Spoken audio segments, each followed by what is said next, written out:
आजची बैठक हे करोनाचं असणारं जे संकट आहे त्या संकटामुळे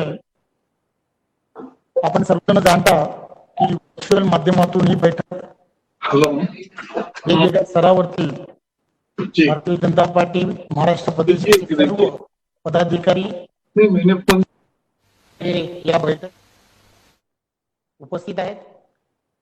या सर्वांचं मी या बैठकीला प्रथमतः शब्दसुमनाने स्वागत करतो व या बैठकीची सुरुवात प्राध्यापक देवयानी फरांदे महाराष्ट्र प्रदेशाच्या सरचिटणीस यांनी शोक प्रस्ताव मांडून करावी अशी विनंती करतो.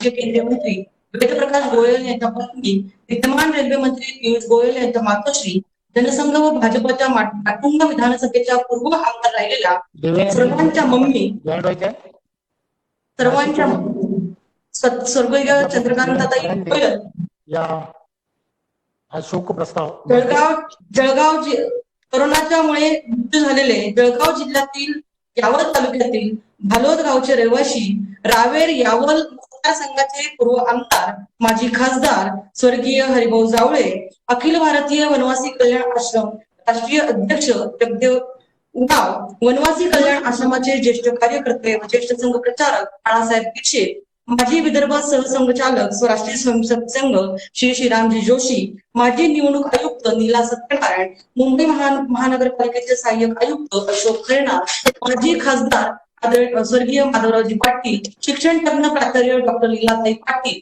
ज्येष्ठ पत्रकार दिनू रणदिवे, माजी संपादक दैनिक तरुण भारत श्री वामनराव तेलंग, माजी कुलगुरू नागपूर विद्यापीठ डॉक्टर मधुसूदन चांसरकर, भारत पाकिस्तान युद्धात अतुलनीय शौर्य गाजवलेले मेजर जनरल पी.व्ही. सरदेसाई, ज्येष्ठ अभिनेते ऋषी कपूर, सुशांत सिंग राजपूत, इरफान खान, प्रसिद्ध अभिनेते आणि विनोदी कलाकार सय्यद इश्तियाक अहमद जाफरी उर्फ जगदीप, प्रसिद्ध लोक कलावंत आणि नवरी नटी फेम छगन चौगुले, ज्येष्ठ चरित्र अभिनेते जयराम कुलकर्णी, प्रसिद्ध दिग्दर्शक रजत मुखर्जी, कांचन नायक, वसु चटर्जी, ज्येष्ठ निर्माते हरीश शहा, अनिल सुरी, चित्रपटांच्या प्रसिद्धीची धुरा सांभाळणारे आर पाठक, ज्येष्ठ रंगकर्मी आणि साहित्यक रत्नाकर भक्तई, ज्येष्ठ साहित्यकार उत्तम बंडू खुपे, ज्येष्ठ रंगभूषाकार पंढरी दादा झुक्कर, ज्येष्ठ कवी किशोर पाठक, कोरिओग्राफर सरोज खान, संगीतकार वाजिद खान, चित्रपटांसाठी सदाबहार गाणी लिहिणारे योगेश गौर,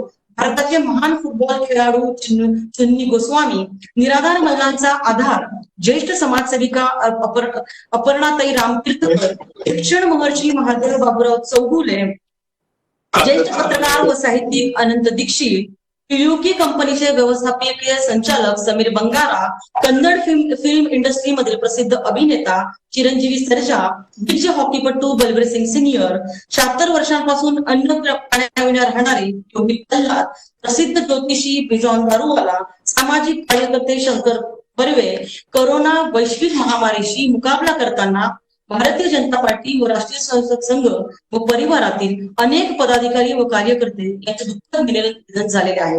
त्यात मनीष बचानी, राधेश्याम पुरोहित, डॉक्टर अशोक कदम, ज्ञानेश पुरंदरे, स्वरूप वर्धिनी, भास्कर आव्हाड, संदेश रघुनाथ जाधव, करुणानिधी पोट्टाजन, शैलजा परळकर, सुनील खंदारे, स्वामी गुप्ता, विलास पडदिवे, इम्तियाज जाफरी, जमुना गंगाराम देठे, लीलाबाई आळकर, सीमांचल मोहंती, छबीबाई खाडे, रमाकांत यादव, नरेंद्र माने, संजय दिनकर हिरे, अक्षयलाल मैत्री, संदीप विश्राम ठाकूर, दीपक ठाकूर, विजयकुमार मिश्रा, विनोद मिश्रा, अनिल तानसेन सौदेकर, दत्तात्रय माने, नंदकिशोर श्रीवास्तव, शोभनाथ गुप्ता, कलावतीबाई जगताप, इंदूर सुतार, चंद्रकांत भाटकर, किसन कुंकर, विजय शिंदे, सुजन पिल्ले, सदानंद कलप्पा नंदूर, तानाजी तोडकर, मनीष बचानी, भरतभाई पंड्या, कीर्तिबेन भरतभाई पंड्या, दयाशंकर त्रिवेदी, पुष्पा मुंजानी, संतोष जाधव, सतीश जठार, पुरुषोत्तम राऊळ, जगदीप पायगुडे, रमेश भंडारी, भाऊसाहेब बिरासे, श्री विठ्ठलराव बोरकर, माजी अध्यक्ष भारतीय जनता पार्टी वर्धा जिल्हा, पंढरपूर शहराचे भाजपचे शहर अध्यक्ष संजय वाईकर यांचे कोरोनामुळे आजच पहाटे दुःखद निधन झालेले आहे. भाजपाचे पदाधिकारी व कार्यकर्ते यांच्या जाण्याने पक्षाची कधीही भरून न येणारे मोठी हानी झालेली आहे.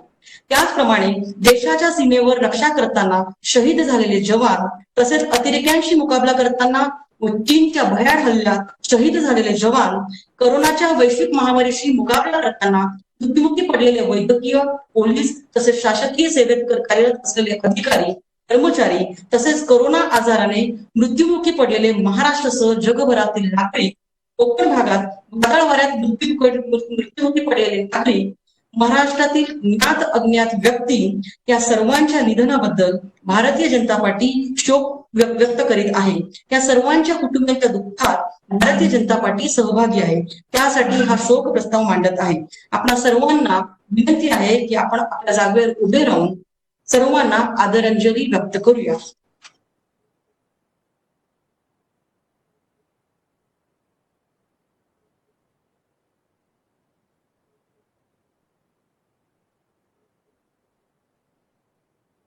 ओम शांती शांती शांती. सर्वांनी आपल्या जागेवर बसा.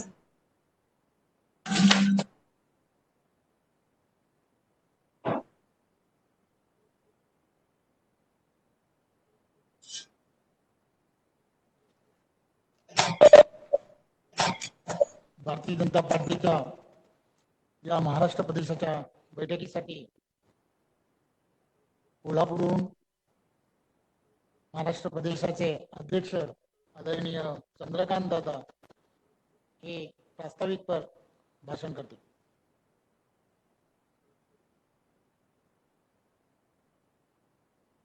भारतीय जनता पार्टीची महाराष्ट्राची कार्यकारिणी केल्यानंतर ही आपली पहिली प्रदेश पदाधिकारी फेब्रुवारी महिन्यामध्ये एक महा बैठक, या बैठकीला अगदी बूथपर्यंतचे कार्यकर्ते, बूथपर्यंतचे पदाधिकारी आपण अपेक्षित म्हटले आणि अशी एक महाबैठक, महाअधिवेशन हे आपण नवी मुंबईमध्ये यशस्वीरित्या केलं. आपले राष्ट्रीय अध्यक्ष माननीय जगतजी पण त्या बैठकीला त्याही वेळेला उद्घाटनाला उपस्थित होते. कोरोनाच्या महासंकटामुळे आपली कार्यकारिणी घोषित होऊन राहिलं होतं, ती आता घोषित झाली आहे. त्याची पहिली बैठक आहे. कोरोनाचं संकट आजही संपलेलं नाही आणि ते संपल्यानंतर सुद्धा अनेक महिने बहुधा असंच व्हर्च्युअली आपल्याला भेटावं लागणार आहे. आणि त्यामुळे आपली ही पहिली पदाधिकारी बैठक आज होते आहे, व्हर्च्युअली होते आहे. त्याला उद्घाटनाला उपस्थित आपले राष्ट्रीय अध्यक्ष मान्य जगतजी, मुंबईतून या बैठकीला उपस्थित आपले माजी मुख्यमंत्री आणि विधानसभेचे विरोधी पक्षनेते मान्य देवेंजी, विधान परिषदेचे विरोधी पक्षनेते प्रवीणजी दरेकर, इथे माझ्याबरोबर उपस्थित राज्याचे माजी उपाध्यक्ष आणि आता ज्यांच्याकडे प्रदेश कार्यकारिणी सदस्य आणि राज्यातल्या साखर कारखान्यांचं कोऑर्डिनेशन अशी जबाबदारी आहे असे धनंजय महाडिक. महाराष्ट्रामध्ये जे अनेक संस्थान आहेत त्यात पश्चिम महाराष्ट्र देवस्थानचे अध्यक्ष, ज्यांना राज्यमंत्र्याचा दर्जा आजही आहे, असे महेशजी जाधव. वेगवेगळ्या ठिकाणी आपापल्या घरून किंवा ऑफिसमधून ह्या बैठकीला कनेक्ट झालेले सर्व पदाधिकारी, बंधू आणि भगिनींनी, आपल्या सगळ्यांना माहितीच आहे की आपली नवीन रचना फेब्रुवारीमध्ये घोषित झाली आणि काही ना काही कामं आपण सुरू करायची. त्या दरम्यानच कोरोना महामारीचं संकट हे संपूर्ण देशभरामध्ये सुरू झालं. त्याचा भारतामध्ये प्रादुर्भाव झाला, त्याचा पुण्यामध्ये प्रादुर्भाव झाला आणि आपल्या सगळ्याच ऍक्टिव्हिटीवर मर्यादा आल्या. पण नवी मुंबईच्या अधिवेशनामध्ये शेतकऱ्यांसाठीचं एक आंदोलन आपण घोषित केलं नवीन सरकारने जी कर्जमाफी घोषित केली ती फसवी आहे. त्या कर्जमाफीमध्ये मोठ्या प्रमाणावर ज्यांनी नियमितपणे पैसे भरले त्यांना प्रोत्साहन अनुदान नाही. 2 लाखाच्या वरच्यांना वन टाइम सेटलमेंटची व्यवस्था नाही. असं आपण खूप आक्रमक आंदोलन केलं. अगदी कोल्हापूर सारख्या ठिकाणी सुद्धा 8-8.5 संख्येचा मोर्चा आपण काढला, संपूर्ण महाराष्ट्र आंदोलन केलं. परिणामी सरकारला बजेटच्या अधिवेशनामध्ये, ते अधिवेशन खूप लवकर कोरोनामुळे गुंडाळावं लागलं, त्या अधिवेशनामध्ये ही घोषणा करावी लागली की आम्ही नियमितपणे कर्ज भरणाऱ्यांना 50,000 रुपये हे अनुदान म्हणून, प्रोत्साहन अनुदान म्हणून देऊ आणि 2 लाखाच्या वरच्या कर्जाला वन टाइम सेटलमेंट देऊ. त्यावर त्यातल्या कुठल्याच गोष्टी आलेल्या नाहीत. त्यातून गावोगाव प्रचंड अडचण शेतकऱ्याची होते आहे. ज्या कर्जमाफीला 2 लाखापर्यंत एलिजिबल आहेत त्यांना सुद्धा जवळजवळ 11,000 कोटी एवढी अमाऊंट, 11,000 कोटी अमाऊंट दिली असं त्यांचा दावा आहे. पण 8,000 कोटी अमाऊंट देण्याची राहिल्यामुळे 2 लाखाच्या आतले आहेत, कर्जाला एलिजिबल आहेत, पैसे सरकारने भरले नाही आहेत, त्यामुळे थकीत दिसत आहेत आणि त्यामुळे नवीन कर्ज मिळत नाही अशी स्थिती ही संपूर्ण महाराष्ट्रामध्ये निर्माण झाली. परंतु किमान घोषणा तरी ती करावी लागली. जो निर्णय करावा लागला तो आपल्या वाशीच्या अधिवेशनामध्ये, नवी मुंबईच्या अधिवेशनानंतर आपण जे आंदोलन केल्यामुळे ते झाला. पण नंतर कोरोना सुरू झाला. आपल्या राष्ट्रीय अध्यक्षांनी आपल्या सगळ्यांना आवाहन केलं की या कोरोनामध्ये या देशातला एकही माणूस उपाशी झोपणार नाही अशी काळजी आपल्याला घेतली. मला सांगायला खूप अभिमान वाटतो की ज्या वेळेला जगतजींचा फोन आला आणि ते म्हणाले की आपका टारगेट हम 52 लाख रख रहे कि 52 लाख लोगों को आपको खाना देना है. मी त्यांना फोन करून म्हटलं हो 52 लाख हे अशक्य आहे.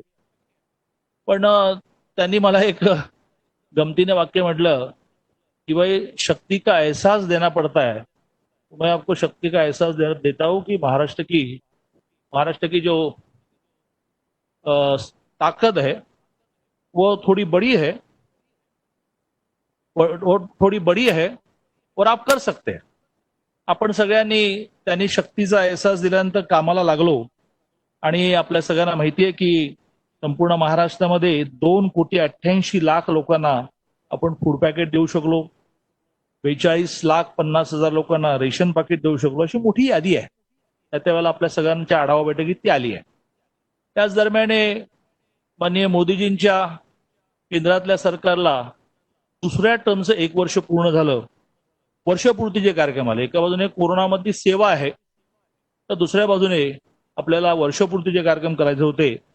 त्यातलीही टार्गेट्स आपण खूप चांगल्या पद्धतीने पूर्ण केली, ते आपल्याला माहिती आहे. फक्त एकच आकडा सांगायचा झाला तर आपल्या 4 व्हर्च्युअल रॅलीजमध्ये 2,16,87,111 लोक कनेक्ट झाले. मी नेहमी एक मांडणी करत असतो की महाराष्ट्रामध्ये 1,80,00,000 मतं ज्याला मिळतील त्याला 144 जणांचं सरकार स्वतःचं स्थापन करता येतं. आपल्याला यावेळेला 1,42,00,000 मतं मिळाली आहेत. तर 2,16,00,000 लोक कनेक्ट झाले. कनेक्ट झाले म्हणजे काय, ते काय बघूया जरा भाषण ऐकू असं म्हणून कनेक्ट नाही झाले. तर एवढे लोक हे आपल्यासाठी वेळ काढून त्या भाषणासाठी, व्हर्च्युअल भाषणासाठी आले. तेही आपण चांगल्या पद्धतीने केलं. आणि मला असं वाटतं की आता अशा एका स्टेजला आपण आलेलो आहोत की व्हर्च्युअली का होईना आपल्याला आपला सगळा कारोबार चालवला पाहिजे. कोरोनामध्ये मदत केली, आंदोलन करून अनेक गोष्टी मार्गी लावण्याचा प्रयत्न केला आपण. त्याच्यामध्ये आपण मेरा अंगण मेरा रणांगण हे आंदोलन केलं, खूप मोठा प्रतिसाद मिळाला. पण आगामी काळामध्ये खूप मोठ्या प्रमाणावरचे प्रश्न हे आपल्याला रस्त्यावर उतरून मार्गी लावायचे. त्यातलं दुधाचं आंदोलन तर आपण सुरूच केलेलं आहे. मी अगदी शेवटी माझं प्रास्ताविक संपवताना एवढंच म्हणेन की आगामी काळामध्ये 3-4 प्रकारची कामं करायला. त्यातलं एक काम आहे ते कोरोनामधलं सेवा, ते अजूनही संपलेलं नाही. त्याच्यामध्ये स्क्रीनिंग मध्ये आपण मदत केली पाहिजे, क्वारंटाईन मध्ये केली पाहिजे, असिम्प्टमॅटिक कोविड पॉझिटिव्हसाठी सेंटर चालवली पाहिजे आणि सिम्प्टमॅटिक कोरोना पॉझिटिव्हसाठी काही ठिकाणी ऑक्सिजन बेडचं एखादं युनिट सुरू केलं पाहिजे. हे सेवेचं स्वरूप आगामी काळात राहणार आहे. कारण आता बऱ्यापैकी आर्थिक चक्र सुरू झाल्यामुळे आपण 2 वेळच्या जेवणाची काळजी केली पाहिजे असं नाहीये. ती जिथे करावं लागेल तिथे करू. दुसरा भाग आहे तो सामान्य माणसाचे प्रश्न घेऊन भांडणं.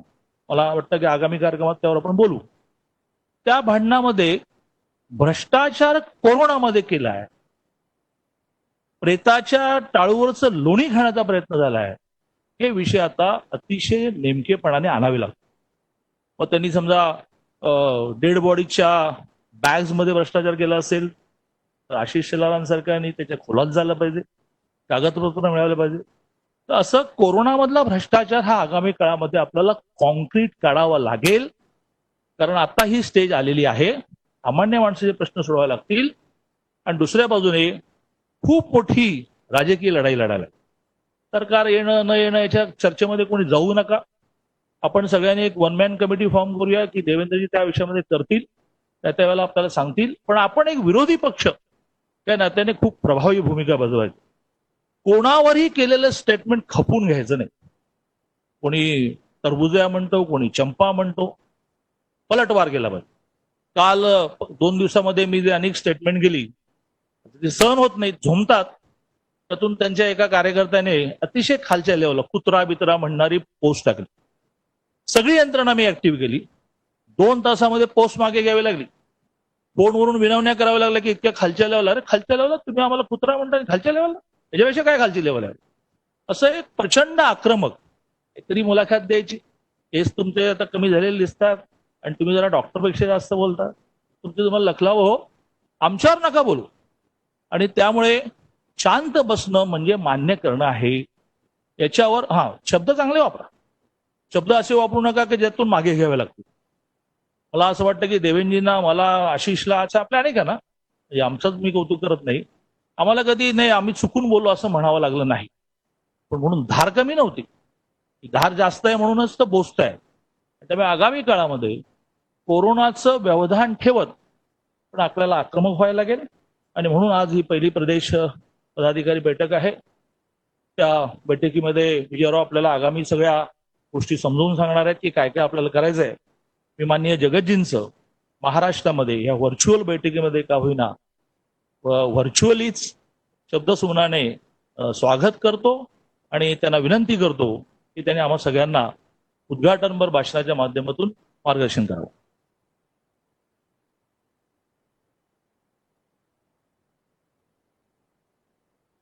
आज के इस वर्चुअल मीटिंग में मेरे साथ उपस्थित भारतीय जनता पार्टी के अध्यक्ष सम्मानीय चंद्रकांत दादा पाटिल, हमारे अपने महाराष्ट्र के पूर्व मुख्यमंत्री और हमारे वरिष्ठ सहयोगी श्री देवेंद्र फडणवीस जी, मुंबई के अध्यक्ष मंगल प्रभात लोढ़ा जी, महामंत्री हमारे राष्ट्रीय महामंत्री बहन सरोज पांडे जी, हमारे राष्ट्रीय सह संगठन मंत्री वी सतीश जी, हमारे प्रदेश के संगठन मंत्री विजय पुराणिक जी और हमारे भारत सरकार में मंत्री सम्माननीय प्रकाश जावड़ेकर जी और पीयूष गोयल जी, सभी प्रदेश के पदाधिकारी, हमारे मोर्चा के अध्यक्ष, विभागीय संगठन मंत्री और इसके साथ साथ जिला प्रभारी, आज इस वर्चुअल मीटिंग के माध्यम से आप सबके साथ जुड़ने का मुझे सौभाग्य प्राप्त हुआ है। और अभी हमारे प्रदेश अध्यक्ष श्रीमान चंद्रकांत दादा पाटिल ने आपके सामने जो पिछली बैठक जो शायद फरवरी में हुई थी या जनवरी में हुई थी, उसके बाद का विवरण आप सबके सामने रखा है। जो मैं थोड़ा बहुत समझ पाया, मराठी में आपने बोला, लेकिन जो मैं समझ पाया उस माध्यम से मैं ये कह सकता हूं कि आपने बहुत अच्छा विवरण लॉकडाउन की अवस्था में जो कार्य किया है उसके बारे में आपने चर्चा की है। हम सब देखिए किस परिस्थिति में आज बैठक में एकत्र आए हैं। कोरोना के संक्रमण के कारण नए नए तरीके के माध्यम से पार्टी को चालना देने का काम आप सब लोगों ने किया है। और यह भी कभी सोचा नहीं था कि इस तरीके से वर्चुअल मीटिंग होगी।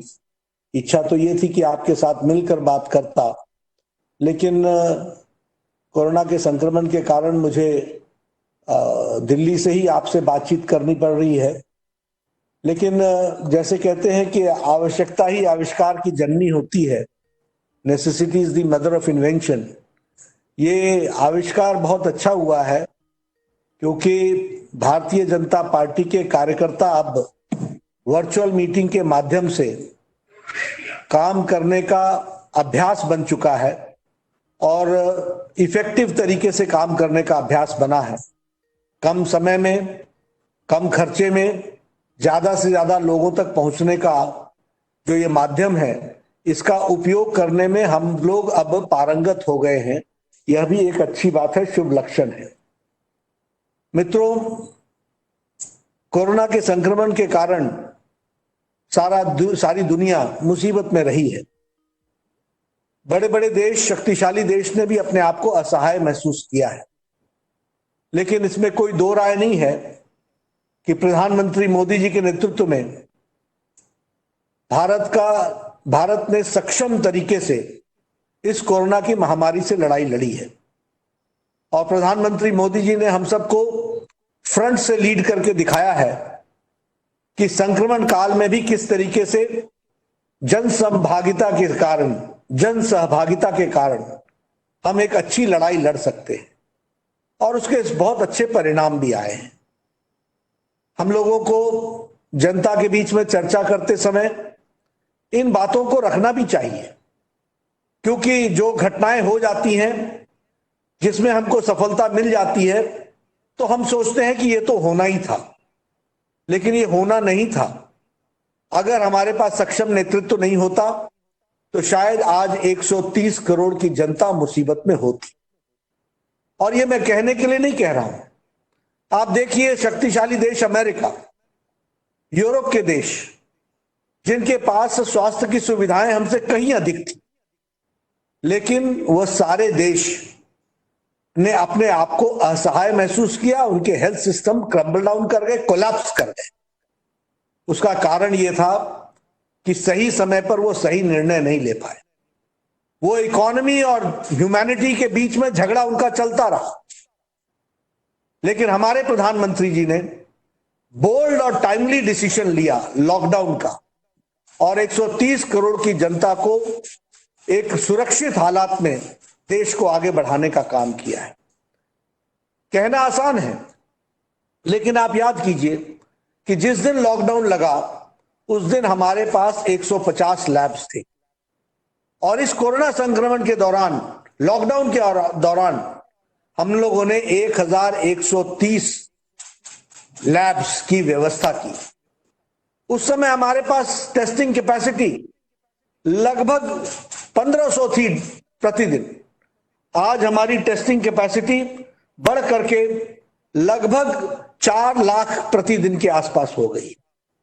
उसी तरीके से हमारे पास बेड्स उस समय बहुत कम थे। आज हमारे पास डेडिकेटेड 1200 कोविड हॉस्पिटल्स हैं और लगभग 2 लाख बेड्स की व्यवस्था है। 42,000 आईसीयू बेड्स हमारे पास है। टेस्टिंग कैपेसिटी हमारी बढ़ गई है और उसके साथ साथ हमारी पर्सनल प्रोटेक्शन इक्विपमेंट बनाने का एक भी मैन्युफैक्चरर नहीं था भारत में, लेकिन मोदी जी के प्रोत्साहन के कारण आज 4,50,000 personal protection equipment PPE kits प्रतिदिन बन रहे हैं। इस बात को हमको समझना चाहिए, लेकिन इन आंकड़ों के साथ हमको लोगों को नैरेटिव भी सेट करना चाहिए। लोग भूल जाते हैं, इसलिए मेरा ये निवेदन है और मैं बार बार इस बात को कह रहा हूं, ये आत्मनिर्भर भारत का पैकेज, ये गरीब कल्याण पैकेज, ये छोटी घटना नहीं है। गरीब कल्याण पैकेज ने 80 करोड़ की जनता को पहले 3 महीने और बाद में 5 महीने नवंबर तक की 80 करोड़ की जनता को 5 किलो चावल या 5 किलो गेहूं और 1 किलो दाल ये देने का जो निर्णय किया है, ये हमें इसका एहसास होना चाहिए कि marginal section of the society के लिए कितना बड़ा ये काम हुआ है। 8 करोड़ बहनों को 3 महीने के लिए सिलेंडर्स की व्यवस्था करना, 20 करोड़ महिलाओं को 500 रुपए के हिसाब से 1500 रुपए देना, हमारे 8 करोड़ 44 लाख के आसपास किसानों को 2000 रुपए की प्रथम किश्त देना, ये छोटी घटना नहीं है, 1,70,000 करोड़ रुपए का पैकेज दिया। ये आत्मनिर्भर पैकेज जो अगले 3 साल तक चलने वाला है, ये आपदा को अवसर में बदलने वाला है, क्राइसिस को अपॉर्चुनिटी में बदलने वाला है, और इसलिए इसके साथ भी हमको जुड़ने की आवश्यकता है। इसको भी हमको ध्यान में रखना चाहिए, ये मैं कहना चाहता हूं। मुझे खुशी है कि भारतीय जनता पार्टी के कार्यकर्ताओं ने फीड द नीडी प्रोग्राम में और इसके साथ साथ फीड द नीडी के साथ साथ हमारे सेवा ही संगठन के काम में बहुत अच्छा काम किया है। और महाराष्ट्र यूनिट ने बधाई की पात्र है, साधुवाद की पात्र है कि आपने बहुत ही अच्छा काम किया है, बहुत अच्छे से आपने काम किया, इसके लिए आपको मैं साधुवाद देता हूं। प्रधानमंत्री मोदी जी के सामने आपका प्रेजेंटेशन आया, आपने सिर्फ फूड पैकेट से नहीं बांटे, आपने सैंपल सर्वे से लेकर के सारी बातों को करने के साथ साथ वॉलेंटियर्स के रूप में आपने हेल्थ के सेक्टर में एक बहुत अच्छा काम किया है। आपने इतना ही नहीं किया, ये जो हमारे माइग्रेंट लेबरर्स थे, इनके लिए जो हेल्पलाइन के माध्यम से आपने लोगों को वहां राशन पहुंचाने का प्रयास किया, लगभग 50 लाख से ज्यादा आपने जो ये किट्स और फूड पैकेट्स बांटे हैं, यह महाराष्ट्र के संगठन की शक्ति को, ताकत को दर्शाता है कि आपने कितनी बखूबी इस काम को किया। माइग्रेंट लेबरर्स तक पहुंचे आप नॉर्थ ईस्ट स्टेट के स्टूडेंट्स तक पहुंचे, आप विदेशों से आए हुए हेल्पलाइन से रिक्वेस्ट पर उनके बुजुर्ग माता पिता को वॉलंटियर्स के रूप में उनको दवाई देने का काम आपने किया। आपने पुणे में जैसे सैंपल सर्वे किया, ये बहुत ही अच्छा काम किया और मल्टीटास्किंग आपने की है। मैं इसके लिए महाराष्ट्र की यूनिट को बधाई देता हूं, साधुवाद देता हूं इसकी। और इसके साथ साथ आपने संपर्क अभियान में भी कोई कमी नहीं छोड़ी है। फिर चाहे वो 4 वर्चुअल रैलीज थी, चारों वर्चुअल रैलीज बहुत अच्छी हुई हैं। पहली रैली में आपके लगभग 31 लाख लोगों ने पार्टिसिपेट किया, राजनाथ जी के उसमें। नरेंद्र सिंह तोमर जी के रैली में, तब तक वर्चुअल रैली से आप और अवगत हो गए, आपने 45,000 लोगों को लगभग उसमें कनेक्ट किया। और नितिन गडकरी जी की रैली में लगभग 14 लाख लोग कनेक्ट हुए, और स्मृति ईरानी जी के रैली में ये पार्टिसिपेंट्स की संख्या और बढ़ गई। तो आपने बहुत अच्छा काम संपर्क अभियान में किया है, इसके लिए भी मैं आपको बधाई देना चाहता हूं। इन दोनों काम के साथ साथ महाराष्ट्र अब देवेंद्र जी के नेतृत्व में एक ऑपोजिशन लीडर के रूप में और भारतीय जनता पार्टी एक ऑपोजिशन पार्टी के रूप में आपने हमारे जो महाराष्ट्र की सरकार चल रही है उसको एक्सपोज करने में एक सफलतम योगदान किया है। एक सफल तरीके से आप आगे बढ़े हैं। मुझे अच्छा लग रहा है कि आपने अग्रेसिव तरीके से इस ये जो अगाड़ी हमारी है, यानी ये जो अलायंस है, इसको आपने एक्सपोज किया है। यह भी बहुत अच्छा विषय है और ये हमको और करना है। ये शेमलेस तरीके से जो सरकार चल रही है, स्वार्थ के कारण जुड़ी हुई है, ये अनहोली अलायंस वाली सरकार है, प्रॉफिट लेने के लिए सरकार है।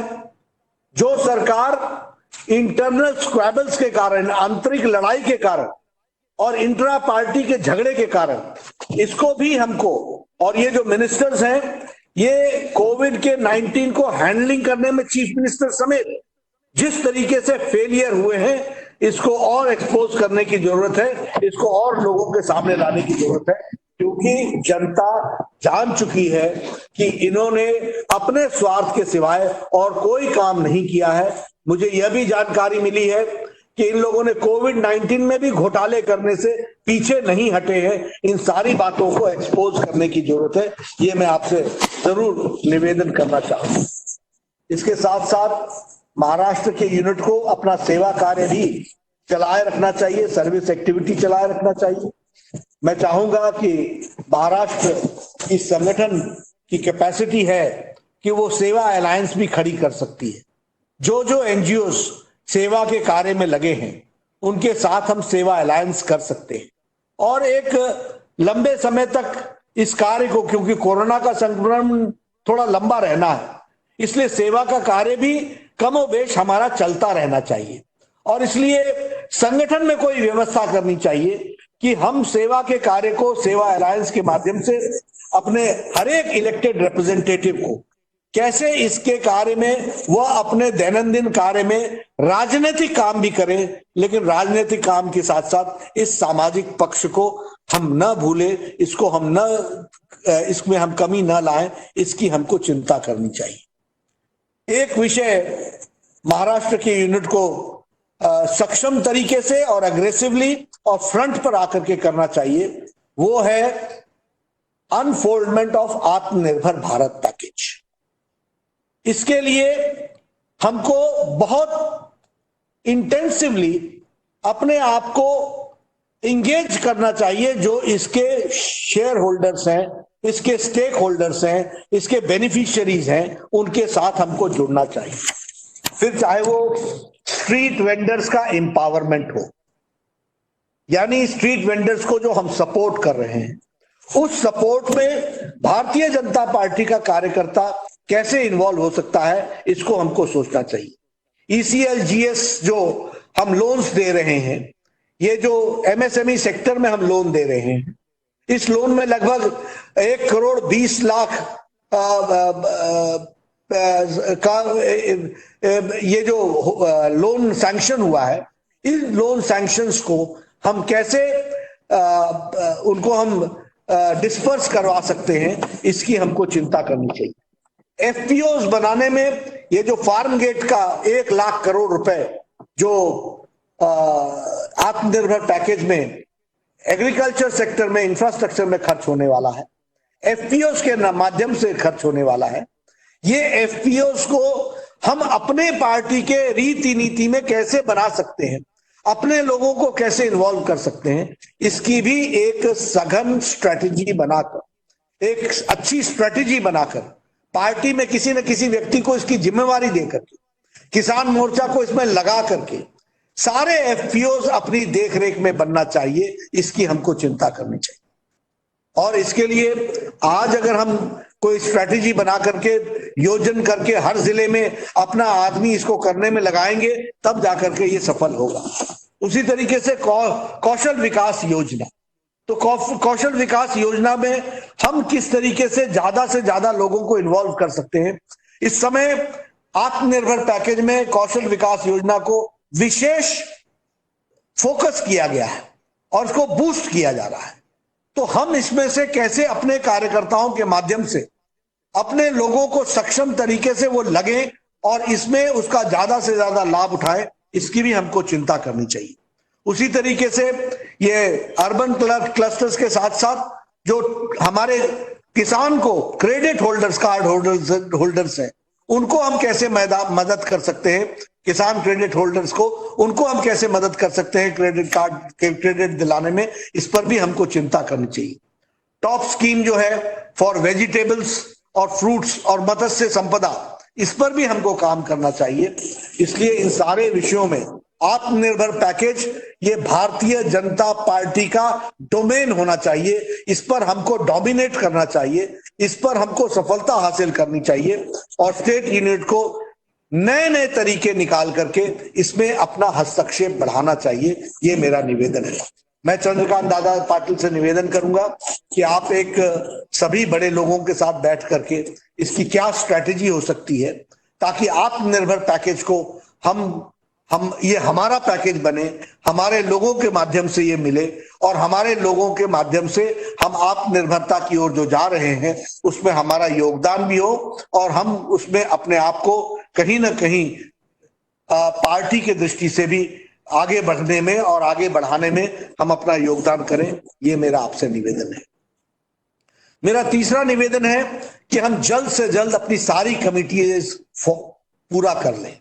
जैसे जैसे अनलॉक हट रहा है, अनलॉक हो रहा है, जैसे जैसे गतिविधियां बढ़ रही हैं, हमारी पार्टी उस समय गतिमान होने के लिए तैयार है और गतिमान होने के लिए तैयार होने के लिए सबसे पहली बात ये होगी कि हम अपनी सारी कमिटीज को उसको बनाएं, उसको हम टॉप प्रायोरिटी पर रखें और उसके लिए हम पूरी ताकत लगाएं।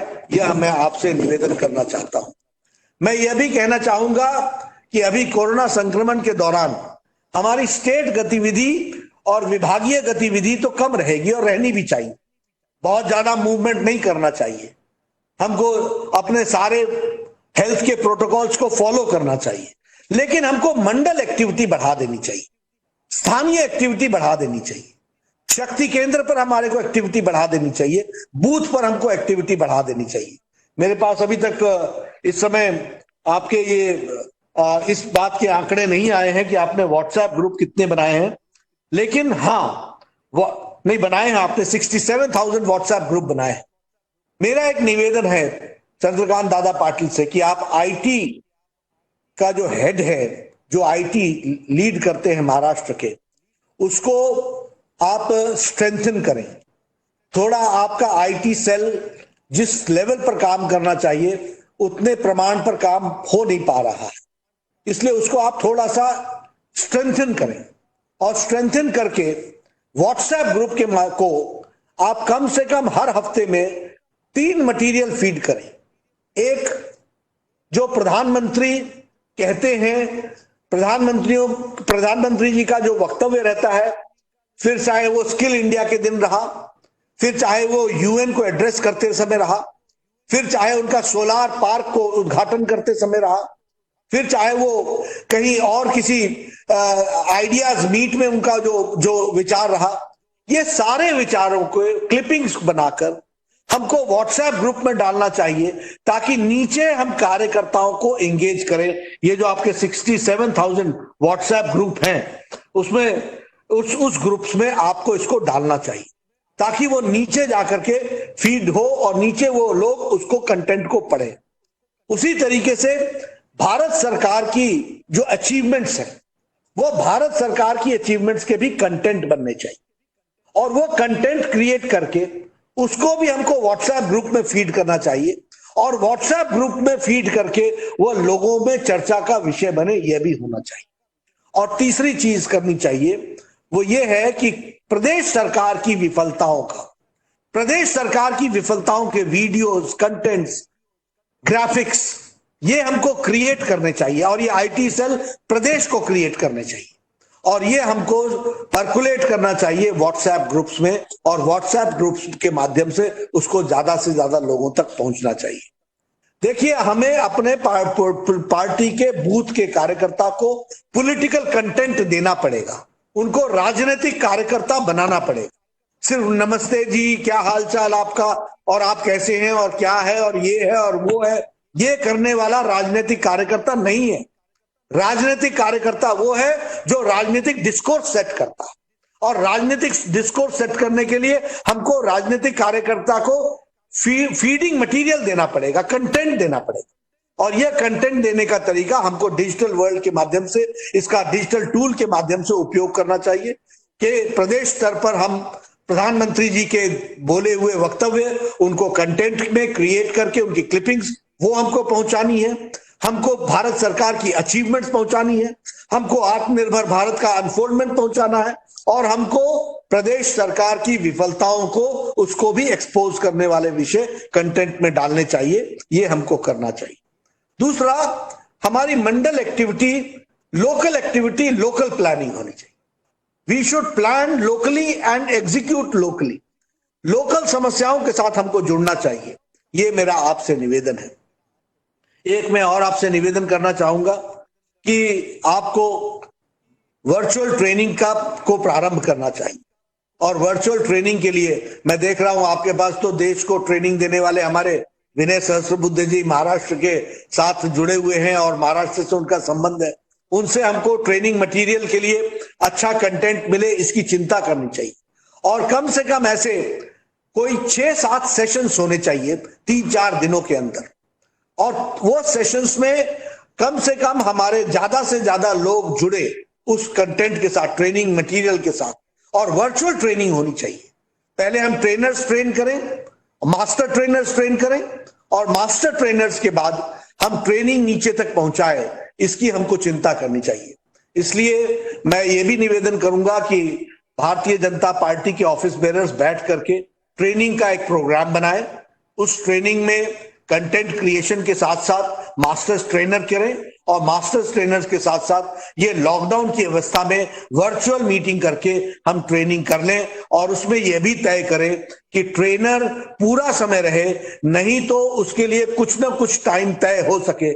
और बड़े इनोवेटिव तरीके हमारे को विनय सहस्त्रबुद्धे जी बता सकते हैं कि किस तरीके से हम उनको कोई सर्टिफिकेट भी दे सकते हैं, क्या इंटरनल प्रोसेस में कुछ उनको प्रोत्साहित भी कर सकते हैं, क्या हमारी रीति नीति के अनुसार अच्छा हो सकता है, ऐसा कुछ नया सोच सकते हैं क्या। मैंने कहा इसलिए ये करना जरूरी है, ऐसा भी मैं नहीं कह रहा हूं, लेकिन कुछ उनको कुछ इस दृष्टि से जोड़ा जा सकता है, एंगेज किया जा सकता है, तो ये हमको करना चाहिए। ये मैं आपसे निवेदन करना चाहूंगा। एक हमको जन संवाद शुरू करना चाहिए। हर एक इलेक्टेड रिप्रेजेंटेटिव्स को कम से कम 5 वीडियो कॉन्फ्रेंसिंग अपनी कंस्टिट्यूएंसी में करना चाहिए और हमारे मंडल में कम से कम ऐसे असेंबली कंस्टिट्यूएंसी में ऐसे 5 पार्टी की तरफ से भी एक वर्चुअल मीटिंग होनी चाहिए। और उस मीटिंग के अंदर जन संवाद में हम महिलाओं के साथ जन संवाद करें, हम युवाओं के साथ जन संवाद करें, अलग अलग ग्रुप्स में करें, यूथ के साथ अलग करें, महिलाओं के साथ अलग करें, दलित भाइयों के साथ अलग करें, उनको एड्रेस करें, ढूंढ करके नए लोगों को ला करके उनके साथ हम वर्चुअल मीटिंग करें, जन संवाद करें। सोशल लीडर्स के साथ हम जन संवाद करें, इंटेलेक्चुअल्स के साथ हम जन संवाद करें। हमारा दायरा बढ़ना चाहिए और दायरा बढ़ने के लिए हमको ये सब चीजें एक, जिसे हम कहते हैं कि एक यूनिट में, यानी एक असेंबली सेगमेंट में इसको बढ़ाने की आवश्यकता है। और असेंबली सेगमेंट में अगर हम इस तरीके से 5 जनसंवाद करेंगे, 5 जनसंवाद, एक यूथ के लिए, एक दलित के लिए, एक महिला के लिए, एक सोशल लीडर्स के लिए, एक इंटेलेक्चुअल्स के लिए, तो मुझे लगता है कि पार्टी का हम दायरा बढ़ा सकेंगे और उसको हम लोकल लेवल पर स्ट्रेंथन कर सकेंगे। अपना पार्टी का व्याप बढ़ेगा अगर छोटे छोटे तरीके से हम हर असेंबली सेगमेंट में अपने समर्थक, अपने कार्यकर्ता, अपनी संख्या, अपने साथ चलने वाले लोगों की संख्या बढ़ेगी तो हम उसमें से जरूर लोगों को नए तरीके से जोड़ने में सफल रहेंगे। और अलग अलग सेक्शंस को जब हम एड्रेस करेंगे तो अलग अलग सेक्शंस में हम अपना व्याप बढ़ा सकेंगे, अपना संबंध बढ़ा सकेंगे, अपना संपर्क बढ़ा सकेंगे। मैं अंत में एक ही बात कहना चाहूंगा कि महाराष्ट्र के बारे में एक समय मीडिया हाउसेस लिखती थी कि this is one of the most innovative smartest party unit. मैं चाहता हूं कि उस टैग को हम संभाल के रखें, उसी के दृष्टि से आगे बढ़ें। और महाराष्ट्र अपने आप में इनोवेशन में भी जाना गया है और पार्टी को नए नए तरीके में भी जाना गया है, तो वो उस काम को आप आगे बढ़ाए रखें और वर्चुअल मीटिंग का उपयोग करते हुए आगे नीचे लोगों को टास्क देते हुए हमें महसूस ही नहीं हो कि लॉकडाउन और अनलॉक के बाद हमको पार्टी की गतिविधि आने में कोई दिक्कत आई है। आप लोगों ने ये प्रमाण करके दिखाया है सेवा ही संगठन के माध्यम से और संपर्क के माध्यम से कि पार्टी गतिशील रही है, गतिमान रही है, कहीं नहीं रुकी है और गैल्वनाइज रही है निचले स्तर तक। अब हम इस गैल्वनाइज और एक्टिवेटेड सिचुएशन में अपनी शक्ति बढ़ाने में लगाएं, अपने नए नए लोगों को जोड़ने में लगाएं, अपना इंपैक्ट बढ़ाएं, अपना व्याप बढ़ाएं, अपने संपर्क के सूत्र और आगे बढ़ाएं ताकि पार्टी और सक्षम होकर के निकले। और अगली बार हमारी तैयारी अकेले महाराष्ट्र को संभालने की होनी चाहिए। इसकी तैयारी आज से हमको करनी है, ये हमको समझना चाहिए, ये संकल्प लेना चाहिए। कोई बैसाखी नहीं, कोई साथ नहीं, अकेले भारतीय जनता पार्टी महाराष्ट्र में कमल खिलाएगी, हर जगह कमल होगा और पार्टी का कैंडिडेट कोई भी कहीं भी होगा, जीतेगा तो कमल जीतेगा। इस तरीके से हमको काम में जुटना चाहिए और आप इस तरीके से काम में जुटेंगे ऐसा मेरा विश्वास है। आपने मेरी बात सुनी, आपका बहुत बहुत धन्यवाद। मैं जल्द आपसे मिलने आऊंगा, जरा कोरोना का संक्रमण कम हो तो हम जल्द मिलने आएंगे और वैसे हम आपसे मिलते रहेंगे। आपने फिर से मेरी बात सुनी, इसके लिए बहुत बहुत धन्यवाद। नमस्कार।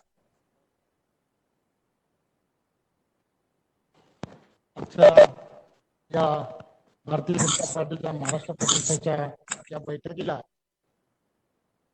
राष्ट्रीय अध्यक्ष अतिशय मौलिक असं मार्गदर्शन पदाधिकाऱ्यांना केलं त्यामुळे माहिती महाराष्ट्रातील पदाधिकाऱ्यांना आणि कार्यकर्त्यांना मिळाली. दिशेने जाण्याचा एक वेगळा संदेश या बैठकीच्या माध्यमातून आम्हा सर्व कार्यकर्त्यांना त्यांनी दिलाय. मी या बैठकीच्या निमित्ताने आदरणीय नड्डाजींनी जे आम्हाला मार्गदर्शन केलं त्याबद्दल मी त्यांचं मनपूर्वक धन्यवाद देतो. आणि त्याचबरोबर महाराष्ट्राचे आपले लाडके अध्यक्ष आदरणीय चंद्रकांत दादा यांना विनंती करतो की यानंतरची सर्व सूत्र त्यांनी सांभाळली.